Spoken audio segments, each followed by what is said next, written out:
Okay, Closeteers, I'm back. This that last video of this whole situation. It's that last video. And at the end of the second video, I started to kind of get into the effects of what happens when someone is molested, raped, or gang raped, right? I started to get into the effects of what happened, but I'm gonna start by telling you some things that behavior that I felt people should have realized, and people should have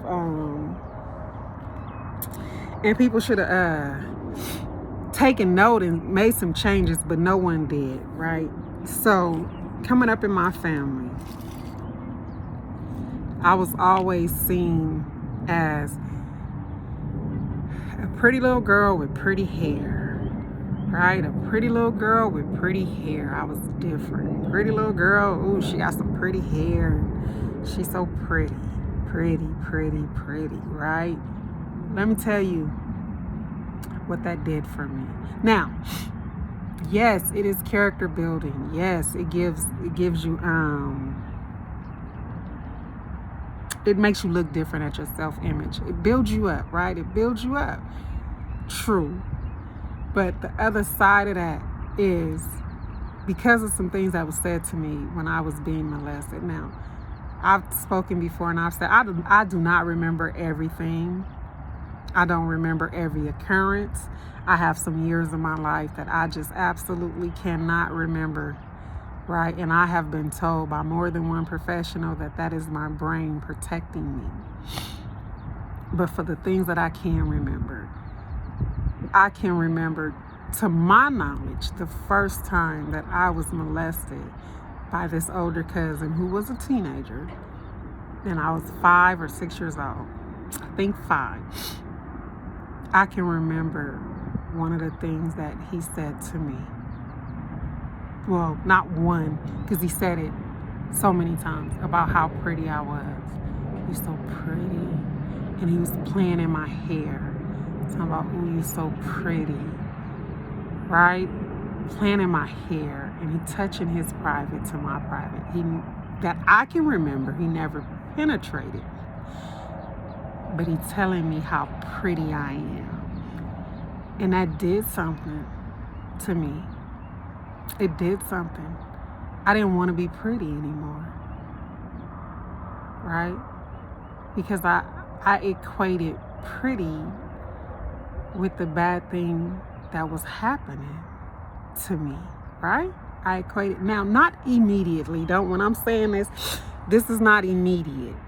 It's not right in that moment that I equate that, but somewhere down the line, the things that was happening to me, I started equating them with being pretty, and I didn't want to be pretty anymore.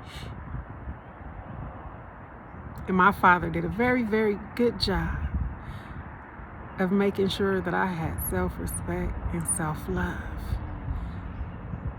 I believe I've talked about my father before on one of these videos. My father was not a man who said, I love you. And I didn't think it was important until it became important. But he always felt showing his love was enough, right?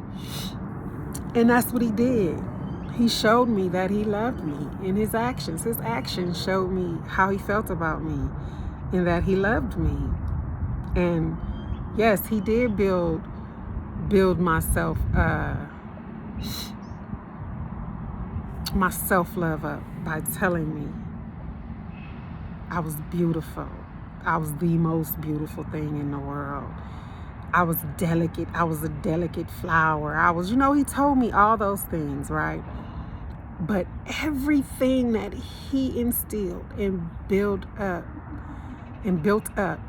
came crashing down because I began to equate beauty with the trauma that was happening, right? Because of the things that were said to me when I was molested, because of what was said to me when I was raped, right? the first time I was gang raped, I was snatched in a car. So not only was I gang raped, I was kidnapped. I was snatched in a car, driven to a hotel. One of the things that was said to me when I was snatched in the car was, "We got your pretty ass, ma'am." So, believe me, I began to equate pretty with not so good a thing. And I wish I had these pictures. I know somebody that had them. I don't know if they still have them. I don't even know if the person is still alive, because that is a life that I am kind of removed from. The only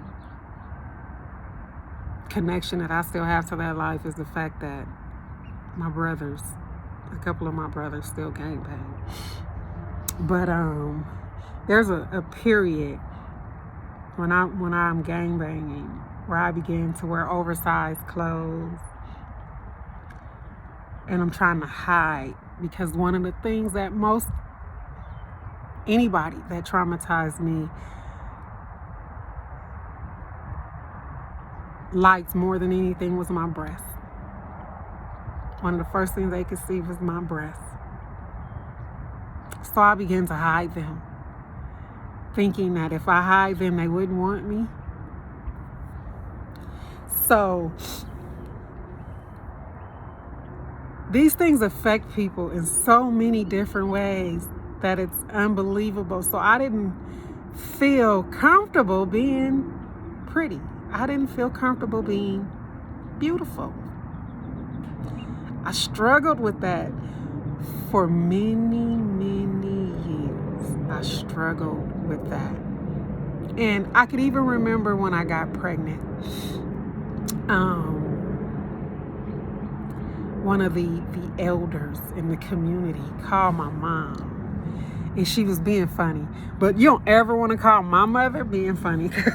My mother don't have no filter, and she don't care who you are. She doesn't have a filter. If you say something foul, she has an answer. And this lady, by this time I was just out of juvenile hall. And this is me on the journey of changing my life, changing who I am, knowing that I need to change location, right? I can't be in this location, but until I can do that, I have to figure something out. So, she calls my mom. Actually, she called my grandmother, but my mom happened to be there. And my grandmother gave my mom the phone. And she tells my mom, "Tell your damn daughter, she ain't got to wear them big ass clothes. We all know her young ass pregnant." And that's an old lady too. And that's what she said. Well, baby, she had the right one, because at this time I hadn't shared, to this day I have not shared with my mom the trauma that I've suffered. But I did share with her that I was covering my breast, not my stomach, right? Because can you imagine being pregnant? What happens when you're pregnant? Your breasts get bigger, right?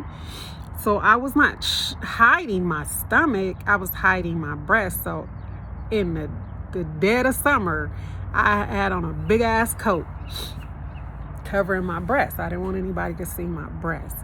So yeah, my mother went in on her. I'm not going to say everything my mother said to her, and this is someone my mother had never had a problem with, had grown up respecting her entire life. But my mother went in on her. But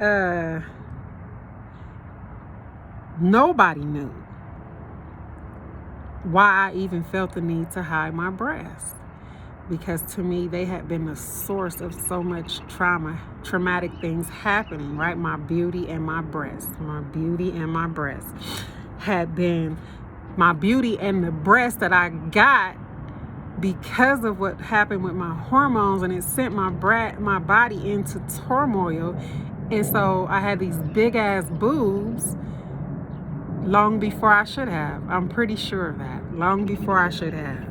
Now, I don't have no scientific data for that, but that's just my belief. So I didn't want to be pretty. I didn't want to be seen as beautiful. I didn't want people to desire my breast. And this was also a sore spot in dating. The man that became my husband, who's now becoming my ex-husband, he was infatuated with my boobs. Not only, I'm gonna tell you what he told me.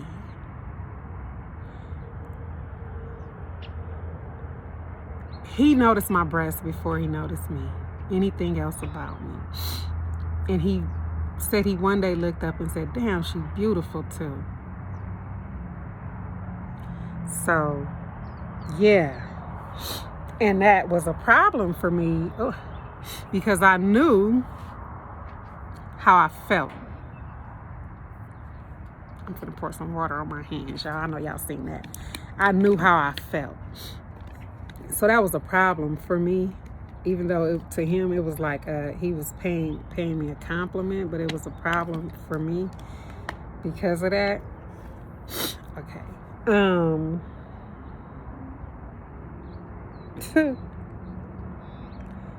Things that I should have appreciated. A woman should love her body and appreciate her body.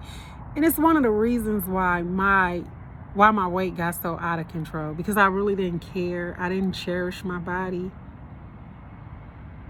I didn't feel that it was something that I should love on, and and so that's one of the effects, one of the things that happened.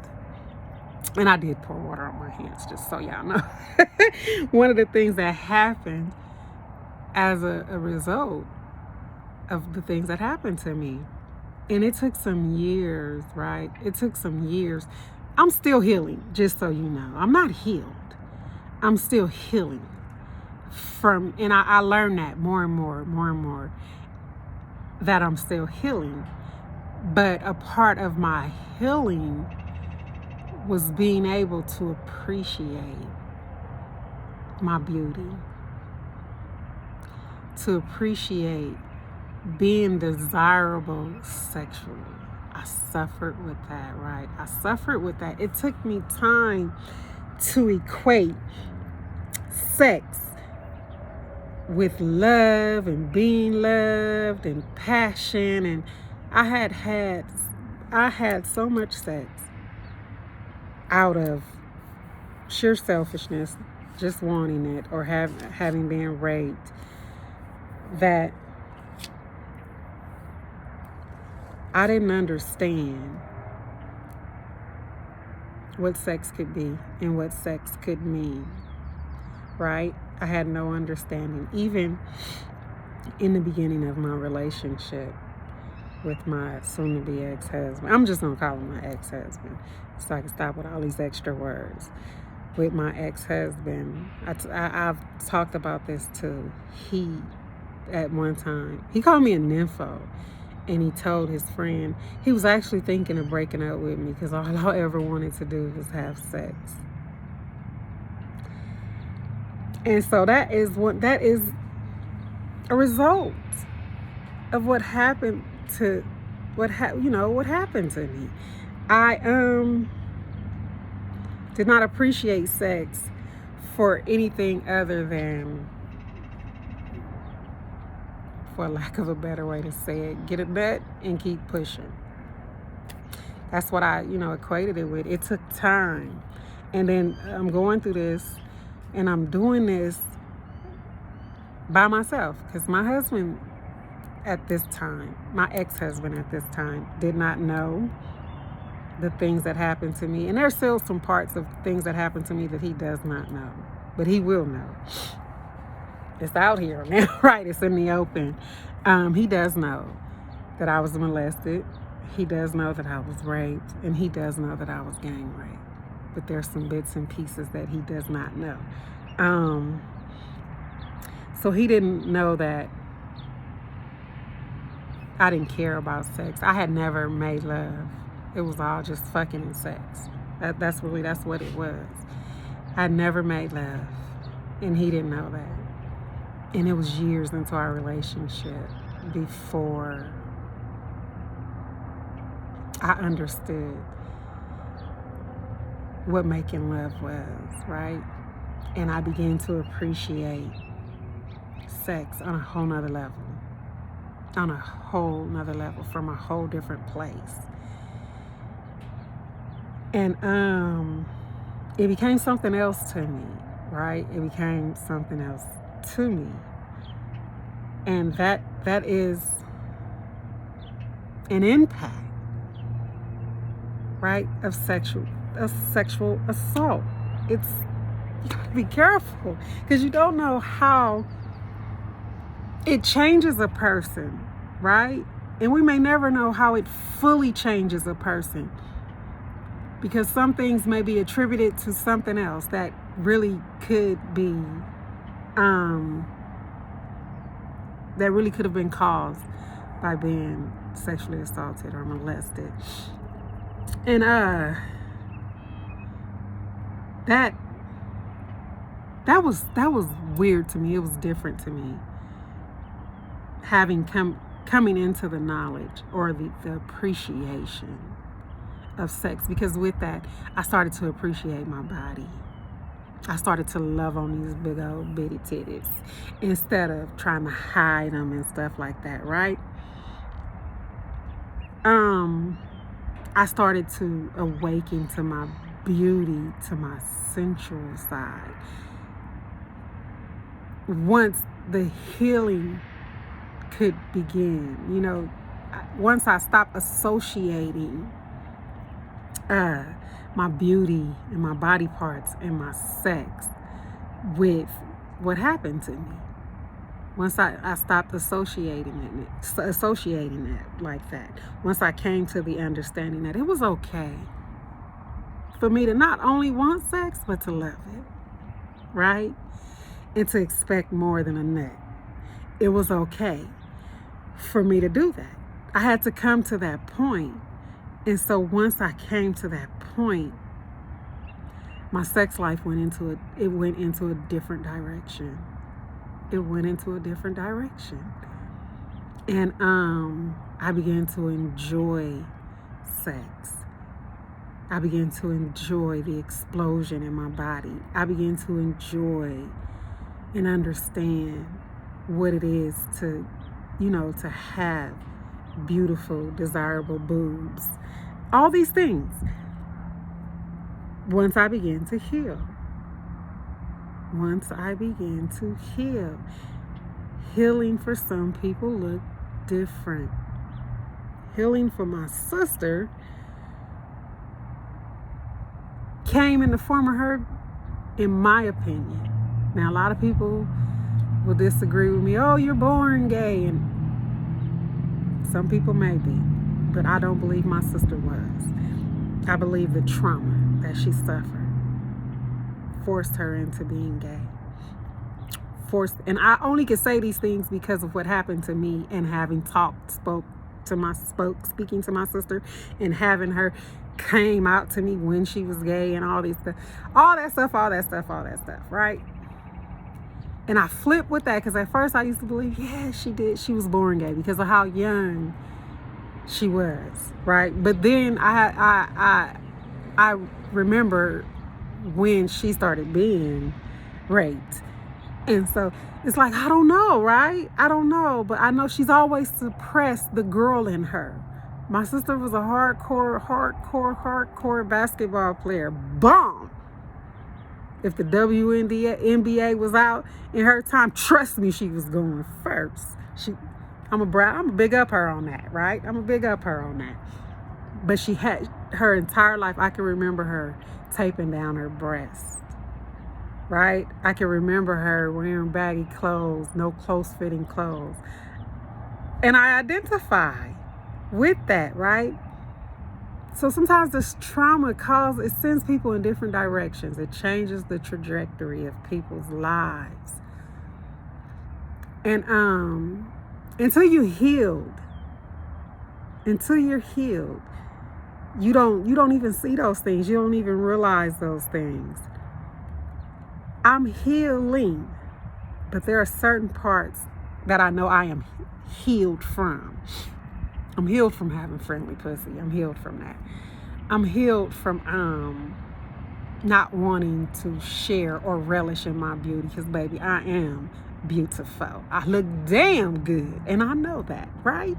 So I'm healed from that. I'm healed from associating my breasts with something desirable with only rapists and men that seek to take from me. I'm healed from that, right? So I prop these girls up, and sometimes I let just a little bit show. I know. Go on and judge. You will. Don't worry about it. It's gonna be all right. Don't judge me for being me. I'm healed from that. So I appreciate my body. I appreciate my beauty. I appreciate my sexuality, my sensualness. I appreciate all that. I appreciate that now. And there was a time that I couldn't. And so that's just, my look into some results of having been molested, raped, and gang raped, right? Talk about it. Heal from it. What I do know is keeping it bottled up inside, you won't heal. And I can refer back to my first video of talking to that friend. We talked about a lot of stuff. And like I said, she was free. She was free watching the video. And then she was freer talking to me, because she released some things that have been bottled up for decades. So this is not the only thing this channel is going to be about. Like I said, the name of this channel is Closet Talk. Closet Talk. All those things that are hidden, they coming out that closet. We're going to sit down and we're going to talk about it. We're going to sit down and we're going to talk about it. If you have any topic suggestions, I'm open to it. I'm open to it, right? Everything is fair game when we doing Closet Talk. Everything is fair game when we doing Closet Talk. Closet Talk came about, so I just started my YouTube channel in April of this year, 2021. Closet Talk 101 is a closed Facebook group right now, and it has been since 2016. This did not just happen. YouTube just happened. Part of why Closet Talk exists is because of the book that I wrote, Uncross the Church's Legs. Uncross the Church's Legs exists because so much trauma happened in the church that's covered up, that's put in the closet. Nobody want to talk about it. And so that's why Closet Talk 101 exists, right? That's why it exists. So give me your topic suggestions. I'm willing. I don't have no problem with being, I've been stoned. I've been stoned before for good reason and for bad reason, so I don't care. I take the licks. Thank you guys for supporting me. Please remember to click like, share, and subscribe. Love you much. Bye.